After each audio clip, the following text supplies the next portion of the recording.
Now that the pandemic has turned the corner for the most part, one South Bay agency says landlords are jacking up the rents. Rent restrictions required landlords to keep rents stable during the height of COVID. But Sacred Heart Community Service says more people are coming in for help because their landlords just raised prices. Here's NBC Bay Area's Damian Trujillo.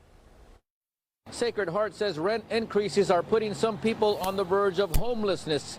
Some have already been evicted, and now a state lawmaker is fighting back. He reluctantly got his spot in line and waited it out in the rain at Sacred Heart Community Services. ¿Qué tan difícil es? How hard is it?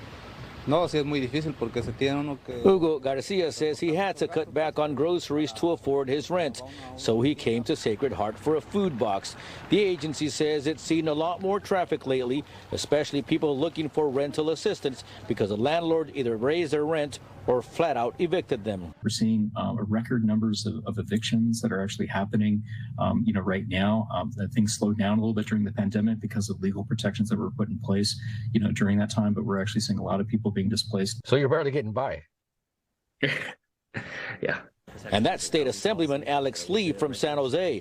His landlord just raised his rent by 10%. So even with our renter protections in the state, a rental property could still do lease by lease increase of maximum 10%. So Lee co-founded the Renters Caucus in the State Assembly, made up of the 4 assembly members who rent.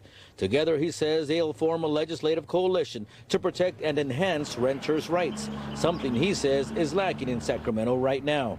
Well, it's a really huge concern, especially now that we're phasing out the emergency rental assistance program, and there's still a lot of people who are behind on rent, who have a lot of debt, who are at risk of losing their home and becoming homeless. It's a big problem. For now, they'll keep coming to Sacred Heart.